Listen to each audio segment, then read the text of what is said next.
जरा सोचो, एक आदमी को पकड़कर समय में 1 लाख साल पीछे भेज दिया जाए। कुछ ऐसा ही होता है हमारी आज की कहानी में। कहानी की शुरुआत होती है इस्तांबुल में, जहाँ आरिफ और सीको नाम के पति पत्नी कालीन बेचने का काम करते थे।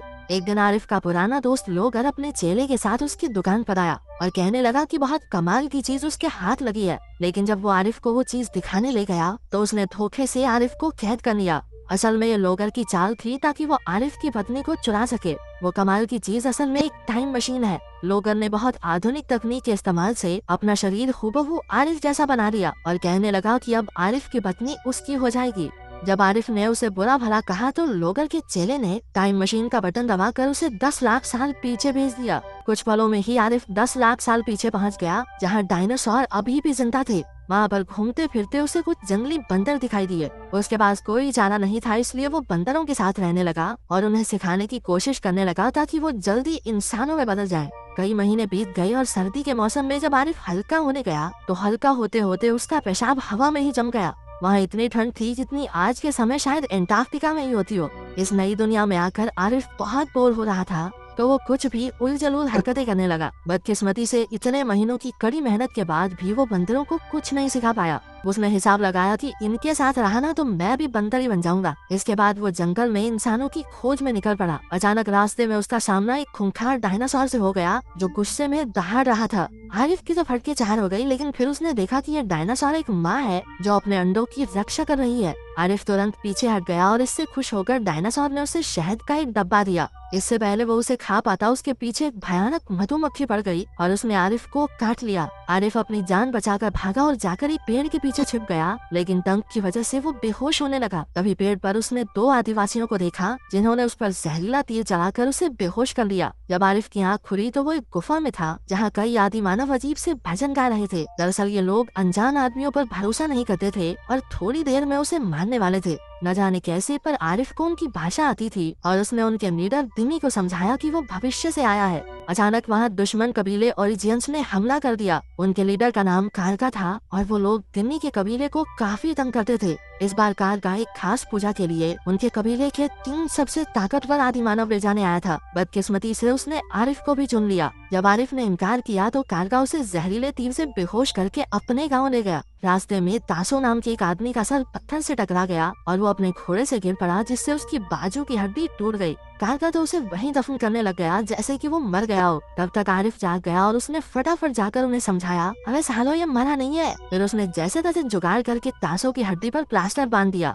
तासो ने उसकी जान बचाने के लिए उसका शुक्रिया अदा किया। जब वो गाँव पहुँचे तो पता चला कि कबीले का असली सरदार तो कालिया है, जो असल में तासो का बाप है। कारगा ने तासो से एक मुखौटे के बारे में पूछा जो उसे तासो के कमरे से मिला था। तासो ने बताया कि उसने लकड़ी से मुखौटा बनाया है, लेकिन कालिया ने गुस्से में कहा कि वो अपने बेटे को एक योद्धा बनाना चाहता है, ना कि कलाकार। फिर कालिया ने अपने बचपन की कहानी सुनाई कि उसके बाप कुमो की मौत कैसे हुई थी। एक दिन आसमान से एक उड़न तश्तरी उतरी जिसमें 2 अजीबोगरीब इंसान थे। उन्होंने कुमो को तोहफे में एक बॉल दी। जैसे ही वो वापस जाने लगे, कुमो खुशी से उनके पीछे दौड़ा और स्पेसशिप के इंजन की आग से मारा गया। उस दिन से कालिया आविष्कारकों से नफरत करने लगा। अपने पिता से मिलने के लिए उसने स्वर्ग तक जाने वाला टावर बनवाया, लेकिन जो भी उस टावर पर चढ़ता था वो कभी जिंदा ही नहीं लौटा। असल में इन 3 आदमियों को टावर पर भेजने के लिए लाया गया था। आरिफ ने अपनी मर्जी से आगे जाने का फैसला किया। वो धीरे धीरे टावर की चोटी तक पहुंच गया। वहाँ पर एक अजीब से आदमी को देखकर उसे लगा कि यही कालिया का बाप होगा, लेकिन आरिफ को देखकर वो डर के मारे पीछे हट गया और वहाँ से नीचे गिरने से उसकी मौत हो गई। आरिफ भी नीचे लौट आया और उसे जिंदा देखकर सब हैरान रह गए। वो कालिया के पिता को वापस तो नहीं ला सका, लेकिन कालिया ने उसे माफ कर दिया। बातों बातों में पता चला कि तासो एक दूसरे गांव की लड़की मिमी को बहुत पसंद करता था। ये बात सुनकर आरिफ को भी अपनी पत्नी सीको की याद आ गई। उसने तासो से कहा कि उसे कैसे भी करके अपने समय में वापस जाना है, लेकिन तासो ने बताया कि कालिया ने तो सारे आधुनिक औजार जब्त करके गुफा में छुपा रखे हैं। पहले तो तासो ना नुकर करता रहा, लेकिन जब आरिफ ने कहा, बेटा देख तेरी और मिम्मी की ना सेटिंग करवा दूंगा मैं, लेकिन मदद करनी पड़ेगी मेरी भी। उसकी ये बात सुनकर तासो तुरंत मान गया। लड़की का चक्कर देख रहे हो, बाप से गद्दारी कर रहा लौंडा। फिर रात को तासो और आरिफ गुफा में औजार चुराने पहुँचे, लेकिन अफसोस दोनों पकड़े गए और गुस्से में कालिया ने अपने ही बेटे को कहा, जा आज से तू मेरा बेटा नहीं है, दूर हो जा मेरी नस्लों से। इसके बाद तासो और आरिफ गांव छोड़कर निकल गए। मिम्मी को तासो पसंद नहीं था, लेकिन आरिफ ने तासो का बनाया टैटू दिखाकर उसका दिल जीत लिया। फिर वो सब दिमी के गांव पहुंचे और आरिफ ने एक नई सभ्यता शुरू करने का ऐलान किया। उसने दिमी की मदद से कालिया की गुफा में छुपे औजारों को चुराने का प्लान बनाया। दिमी और उसके आदमी उनसे पहले ही चिढ़ते थे तो तुरंत मान गए। अगली रात आरिफ और तासो फिर से कालिया की गुफा में घुसे और गाँव वालों की मदद से सारे औजार गाँव में ले आए। बिना समय गवाए आरिफ ने वो सारे आविष्कार किए जिससे इंसानी जाति आगे बढ़ी। आरिफ की वजह से वो हजारों साल आगे बढ़ चुके थे और जिंदगी बेहद आसान हो गई थी। औरतें अब आसानी से घर पर खाना पका सकती थी और बच्चे स्कूल जा सकते थे। आरिफ को मंत्री बना दिया गया, लेकिन वो खुश नहीं था क्योंकि गांव वालों की सोच अभी भी आगे नहीं बढ़ी थी। उधर जब कालिया को पता चला कि गुफा को आरिफ और तासो ने लूटा है तो उसने गुस्से में कारगा को उन्हें मारने के लिए भेजा। लेकिन जब कारगा गाँव पहुँचा तो इतने आविष्कार देखकर दंग रह गया। वो चोरी का सामान वापस मांगने लगा, लेकिन आरिफ ने सबके सामने उसकी बेइज्जती कर दी, जिससे कारगा को गुस्सा आ गया और उसने फौज लाकर उन पर हमला करने का ऐलान किया। एक दिन आरिफ मिम्मी, तासो और बाकी गांव वालों को पास के जंगल में घुमाने ले गया, लेकिन जब वो सब वापस लौटे तो गांव की हालत देखकर वहीं जम गए।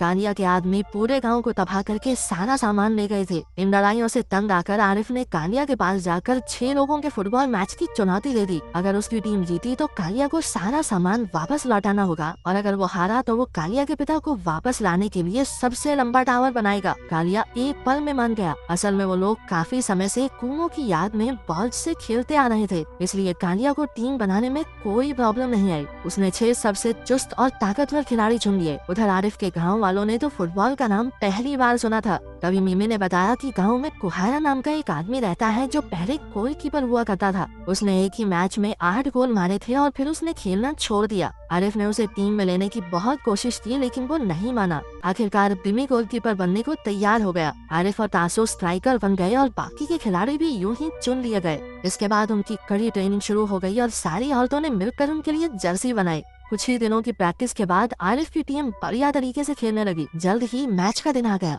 मैच शुरू हुआ और कालिया की टीम शुरुआत से ही हावी होने लगी। उन्होंने आसानी से 4 गोल दाग दिए, जबकि हाफ टाइम से पहले आरिफ की टीम 1 गोल भी नहीं कर पाई। हाफ टाइम ब्रेक में आरिफ ने अपनी टीम से कहा कि वो असल में एक एलियन है और दूसरे ग्रह से यहाँ रहने आया है। उसके पास कुछ शक्तियाँ हैं जिससे वो मैच का पासा पलट सकता है। अब उसे अपनी टीम को जिताने के लिए एलियन बनना ही होगा। हालांकि इतनी बड़ी बात सुनने के बाद भी गाँव वाले गुस्सा नहीं हुए, बल्कि वो तो उसकी शक्तियाँ देखने के लिए एक्साइटेड हो रहे थे। जैसे ही दूसरा पड़ाव शुरू हुआ, आरिफ ने अपनी शक्तियों का जादू चलाना शुरू कर दिया। खतरनाक स्टंट दिखाते हुए उसने अपनी टीम के लिए 3 गोल कर दिए। वहीं मैच के दौरान तासो की एक दूसरे खिलाड़ी से हाथापाई शुरू हो गई, जिसके बाद उसे बाहर होना पड़ा।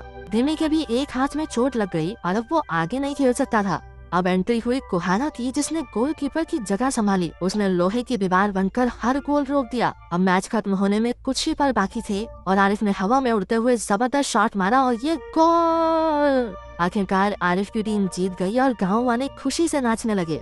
कालिया ने भी उनकी तारीफ की और गाँव वालों से दूर रहने का वादा किया, लेकिन जीतने के बाद भी आरिफ दुखी था। वो जानता था कि लोगन ने उसकी पत्नी सीकू को बंदी बना लिया होगा। अब लौटने का भी कोई फायदा नहीं, इसलिए उसने गाँव छोड़कर इधर उधर भटकने का फैसला किया। जाने से पहले उसने तासो को अपनी घड़ी और निम्मी को अपनी अंगूठी तोहफे में दी। तभी अचानक जोरदार लाइट दिखाई दी और सीकू भी वहाँ पहुँच गई। आरिफ उसे देखकर हक्का बक्का रह गया। सीकू ने बताया कि जब आरिफ लोगर के साथ चला गया था तो उसने खबर देखी कि एक जगह से 10 लाख साल पुरानी अंगूठी और घड़ी मिली है। उन्हें देखकर सीकू एक पल में समझ गई कि ये तो मेरे पति आरिफ की हैं। फिर उसे सारा माजरा समझ में आया कि जो आरिफ उसके सामने है वो नकली है, इसलिए उसने नकली आरिफ को बंदूक दिखाकर अपने पति का पता पूछा। आखिरकार वो लोगन की टाइम मशीन से वहाँ आ पहुँची। फिर आरिफ और सीकू ने गाँव वालों को अलविदा कहा और अपने समय में वापस लौट गए। वहाँ जाकर उन्होंने इस बार लोगर को 10 लाख साल पीछे भेज दिया। पहले तो गाँव वालों को लगा कि ये आरिफ है, लेकिन जब लोगर उन्हें गालियाँ बकने लगा तो वो सारी बात समझ गए। ऊपर से ये भी पता चला कि जिस उड़न तश्तरी से कालिया का बाप मरा था वो असल में लोगर की ही थी। गाँव वालों को गुस्से में अपनी ओर बढ़ता देख लोगर की हालत पतली हो गई। आखिरकार उन्होंने उसे धर दबोचा और यही कहानी खत्म हो गई।